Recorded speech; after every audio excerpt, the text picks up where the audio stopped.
Assalamualaikum warahmatullahi wabarakatuh. Bagaimana kabarnya Bapak? Waalaikumsalam warahmatullahi wabarakatuh. Alhamdulillah kabar saya baik sekali, sehat walafiat Pak Irfan. Bagaimana dengan Pak Irfan sendiri? Alhamdulillah saya juga sehat selalu Pak Herdi. Begini Pak, kebetulan saya ada tugas untuk wawancara beberapa kepala sekolah terkait dengan praktek pengambil keputusan. Bolehkah saya nanti minta waktunya sebentar Pak dan mengajukan beberapa pertanyaan kepada Bapak? Monggo silakan jika ada yang bisa saya bantu Pak. Ya, terima kasih Pak.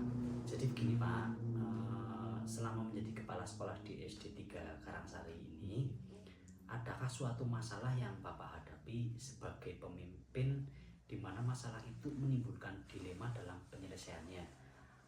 Jadi jika ada, boleh tidak Bapak menceritakan kepada saya beserta cara penyelesaian masalah tersebut Pak? Iya Pak. Seperti yang kita ketahui Pak, bahwa sekolah saya atau sekolah di SD Negeri 03 Karangsari ini itu memiliki banyak rombel, namun jumlah gurunya itu sedikit. Apalagi ada beberapa guru yang terjaring P3K, namun bukan di SD sini, tapi di SD yang lain gitu. Sedangkan pemerintah kan membatasi yang namanya pengangkatan guru Wiyata Bakti dan KPM harus tetap berjalan. Gitu. Kemudian kami berdiskusi dengan pihak komite dan pada akhirnya sekolah tetap mengangkat yang namanya guru WP agar KPM tetap berjalan secara ideal sehingga hak siswa bisa terpenuhi dalam memperoleh pelajaran seperti itu Pak. Oh, begitu ya Pak. Lantas keputusan apa Pak yang Bapak ambil pada saat itu Pak? Keputusan yang saya ambil pada waktu itu ya dengan mengangkat guru WP untuk memenuhi kebutuhan belajar siswa dengan SK komite sekolah seperti itu. Oh, wah, keputusan yang sangat tepat sekali itu ya Pak Herdi ya. Jadi begini Pak, dalam modul yang saya pelajari Pak, ada dua jenis dilema, yaitu dilema etika yang merupakan dilema lawan benar, dan bujukan moral yang merupakan benar lawan salah Pak. Nah, menurut Bapak, bagaimana dapat mengidentifikasi kasus yang muncul ini Pak? Yang mana berupa dilema etika dan mana yang berupa bujukan moral Pak? Biasanya ya Pak, saya itu lihat dulu kasusnya. Jadi jika dampaknya itu memang benar di satu sisi, maka itu merupakan bujukan moral. Nah, jika dampaknya itu memang benar di satu sisi dan benar juga di sisi yang lainnya, berarti itu merupakan sebuah dilema etika gitu Pak. Oh, berarti kasus dilema etika yang Pak Herdi hadapi tadi itu ya Pak? Apakah menyangkut mengangkat guru WP atau memenuhi belajar murid di mana keduanya keputusan benar ya Pak ya? Iya betul sekali Pak Irfan. Oh, baik Pak Herdi. Bagaimana Bapak melakukan pengambilan keputusan, terutama untuk kasus-kasus dilema kepentingan yang sama-sama benar atau sama-sama mengandung nilai kebajikan Pak? Kalau menurut saya nih Pak, lebih memilih ke nilai-nilai kebajikan yang harus kita junjung tinggi. Karena dengan nilai-nilai kebajikan seperti keadilan, kemudian kejujuran, kemanusiaan dan yang lainnya, maka kebenaran itu sendiri akan mengikutinya seperti itu. Oh, seperti itu ya Pak. Adakah langkah-langkah atau mungkin strategi apa yang Bapak biasanya lakukan dalam penyelesaian masalah dilema seperti itu Pak? Biasanya untuk menyelesaikan masalah seperti itu saya memerlukan 3 tahapan. Jadi yang pertama saya akan mengkonfirmasi masalah kepada yang berkepentingan dulu. Terus yang kedua nanti berdiskusi dengan para komite yang ada di sekolah. Kemudian yang ketiganya ini biasanya saya merefleksikan bagaimana kalau saya ada di posisi murid, kemudian hal seperti apa yang saya inginkan atau saya ingin diperlakukan seperti apa. Adakah hal-hal yang Bapak anggap efektif dalam pengambilan keputusan kasus-kasus dilema etika seperti itu Pak? Saya rasa semua akan efektif jika kita berkomunikasi dengan baik kepada semua pihak-pihak yang berkepentingan sehingga mereka itu tahu apa yang terjadi pada kita dan kita tahu apa yang terjadi kepada mereka. Oh iya. Adakah yang Pak Herdi merupakan tantangan dalam pengambilan keputusan pada kasus-kasus dilema etika Bapak? Kalau menurut saya tantangannya itu ya karena itu tadi ada pembatasan pengangkatan guru WB oleh pemerintah untuk memenuhi kebutuhan belajar murid. Jadi kasus-kasus dilema ini itu membutuhkan keterbukaan dari semua pihak dalam menyelesaikan masalahnya. Gitu. Oh, baik Pak. Adakah Pak Herdi memiliki sebuah aturan atau jadwal tertentu dalam menyelesaikan sebuah kasus dilema etika? Maksudnya begini Pak, apakah Bapak langsung menyelesaikan di tempat atau memiliki jadwal untuk menyelesaikannya Pak? Kalau jadwal tertentu mungkin tidak ada, tapi kalau prosedurnya jelas ada. Seperti kasus yang saya sampaikan tadi, saya konfirmasi terlebih dahulu dengan pihak-pihak yang berkepentingan, kemudian saya diskusikan dengan komite sekolah. 2 langkah itu saya ambil untuk mencari solusi terbaik untuk semua pihak seperti itu. Sangat luar biasa sekali Bapak. Adakah seorang atau faktor-faktor yang mungkin selama ini dapat mempermudah Bapak dalam mengambil sebuah keputusan untuk kasus-kasus dilema etika Pak? Ya tentu saja Pak Irfan ya. Biasanya saya itu berkonsultasi dengan dinas pendidikan dalam mengambil keputusan. Penting dalam khususnya dengan kasus yang saya alami ini terkait dengan kekurangan guru di sekolah kami gitu. Oh, baik Pak. Pertanyaan terakhir nih Pak. Dari semua hal yang telah Pak Herdi sampaikan tadi, pembelajaran apa yang dapat Bapak petik dari pengalaman dalam mengambil keputusan masalah yang menimbulkan dilema etika ini Pak? Intinya nih Pak, kita harus selalu membangun jaringan komunikasi yang baik dengan banyak pihak. Kita juga harus membangun rasa empati pada orang yang bekerja sama dengan kita. Dengan demikian nanti kerjasama kita dalam mewujudkan pendidikan yang baik dan menyenangkan bagi murid itu akan terwujud. Baik Pak Herdi, terima kasih atas waktunya Pak dan kesediaannya dalam menjadi narasumber wawancara saya hari ini Pak. Sama-sama Pak Irfan, saya juga merasa senang dapat membantu panjenengan. Baik Pak, sangat bermanfaat sekali untuk diri saya Pak. Kalau begitu saya mohon pamit dulu Pak. Semoga lancar semua pekerjaan Bapak hari ini. Amin. Matur nuwun nggih. Semoga bermanfaat juga untuk kita semuanya. Baik Pak Herdi, saya mohon pamit nggih. Assalamualaikum warahmatullahi wabarakatuh. Waalaikumsalam warahmatullahi wabarakatuh. Terima kasih ya Pak.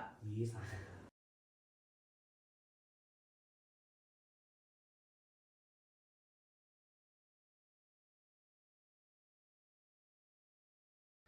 Selamat pagi Pak Muafik. Selamat pagi juga Pak Irfan Effendi. Mohon maaf Pak, saya menunggu waktu Bapak. Saya minta izin Bapak untuk melakukan wawancara sebentar Pak. Jadi nanti saya akan wawancara selaku calon guru penggerak yang dimana saya ditugasi untuk mewawancarai kepala sekolah. Untuk hari ini saya melakukan wawancara dengan Bapak Muafik. Monggo silahkan. Barangkali informasi dari saya bisa membantu Pak Irfan Effendi dalam menyelesaikan tugas sebagai calon guru penggerak. Terima kasih Bapak. Jadi nanti saya akan mewawancari Bapak terkait keputusan dan pengalaman Pak Mafi menjadi kepala sekolah di SD 2 Karangsari, tentang bagaimana Pak Mafi mengambil keputusan yang berkaitan dengan dilema etika dan rujukan moral Pak. Mungkin sedikit penjelasan dengan dilema etika, yaitu kasus-kasus yang dimana ketika mengambil keputusan di dalamnya kita dilema Pak, tetapi semua alternatif keputusan tidak ada yang salah. Sedangkan rujukan moral yaitu ketika menemukan kasus atau masalah hanya ada satu yang benar, dan jika salah memilih atau terbawa alurnya maka kita akan membuat keputusan yang salah. Begitu Pak Mafi, sekedar pengantar bahan wawancara saya dengan Pak Mafi. Kiranya bisa dimulai ya Pak ya. Silakan Pak, apa yang panjenengan tanyakan, monggo silakan ditanyakan. Nanti saya juga akan menjawab pertanyaan panjenengan sesuai dengan keadaan yang terjadi di sekolah ini. Baik Pak, terima kasih Pak Mafi. Yang pertama adalah selama Bapak menjadi kepala sekolah, bagaimana Bapak dapat mengidentifikasi kasus-kasus yang merupakan dilema etika atau rujukan moral Pak? Begini Pak Irfan, kasus-kasus yang saya temui saya menjadi kepala sekolah di instansi ini sampai sekarang itu banyak dan lumayan beragam ya. Kasus-kasus yang saya jumpai itu merupakan kasus yang lebih ke dilema etika ya, daripada ke bujukan moral. Oleh karena itu saya sendiri dalam menentukan kasus tersebut juga melihat pelanggaran dan dampaknya seperti apa. Oh gitu ya Pak Mafian. Mohon maaf Pak, maksud dari melihat pelanggaran dan dampaknya yang seperti apa ya Pak? Mungkin bisa dijelaskan Pak. Jadi begini, biasanya saya akan melihat dulu jenis kasusnya ya Pak. Ya. Nah, dalam menyikapi kasus tersebut kita lihat pelanggarannya juga. Jika kasus tersebut tidak sesuai dengan prosedural, maka itu disebut dengan bujukan moral. Dan kita tidak boleh mengambil keputusan yang salah. Tapi jika ada sedikit pelanggaran yang bisa dimaklumi atau ditoleransi, maka itu masuk kategori dilema etika dan mempertimbangkan keputusan yang baik dan bijaksana tentunya. Jika dampaknya di satu sisi itu merupakan bujukan moral, jika dampaknya benar di satu sisi, maka juga benar di sisi yang lainnya. Nah, tapi jika sudah bisa dipastikan itu adalah sesuatu yang benar, maka itu masuk ke dalam dilema etika. Jadi saya harus mempertimbangkan keputusan yang lebih baik karena saya yakin semua keputusan itu kan tentunya tetap baik ya. Baik, betul. Ya, berarti dari apa yang tadi disampaikan Bapak, saya punya sebuah gambaran ya Pak. Jika ada sebuah kasus, apakah dilema etika atau bukan, dengan mempertimbangkan seberapa besar pelanggaran yang dimaklumi serta toleransi untuk mengambil keputusan yang bijak. Kemudian selama di sekolah, bagaimana Bapak mengambil keputusan, terutama untuk kasus yang ada dua kepentingan yang sama-sama benar, atau pertentangan nilai kalau memang semuanya nilainya benar Pak? Saya lebih cenderung melihat ke dampaknya. Jadi jika manfaatnya kan tentunya dampak itu ada yang bermanfaat lebih besar dan yang lebih kecil. Nah tentunya saya akan lebih condong memilih untuk sesuatu yang manfaatnya lebih besar. Mungkin bisa diceritakan sedikit Pak, bagaimana mempertimbangkan dalam keputusan yang diambil bermanfaat sedikit atau lebih banyak Pak? Oke. Yang saya sampaikan tadi kan dengan mempertimbangkan manfaatnya gitu. Jadi ketika sesuatu keputusan itu mempunyai nilai manfaat yang lebih besar, yang terbaik, dan akan berdampak dalam kemajuan sekolah, makanya saya akan mengambil langkah tersebut sebagai bagian dari kebijakan yang saya pilih. Baik Pak, dari pengalaman pengambilan keputusan tadi, sebelum mengambil keputusan, apakah Bapak punya langkah-langkah terlebih dahulu Pak sebelum mengambil keputusan yang dilakukan Pak? Untuk kasus-kasus seperti itu sebenarnya ya tidak ada langkah yang pasti gitu. Yang jelas ketika ada kasus, yang saya lakukan terlebih dahulu adalah memastikan pihak-pihak yang terlibat dalam kasus tersebut dan mengapa hal tersebut bisa terjadi. Jadi kita harus tahu alasannya apa. Kemudian dari alasan dan informasi itu kita baru menentukan langkah untuk menemukan solusi yang lebih memungkinkan dan lebih bermanfaat. Seperti itu ya Pak. Cari tahu dulu dengan memastikan siapa yang terlibat, alasan dan informasi untuk mengambil keputusan ya Pak ya.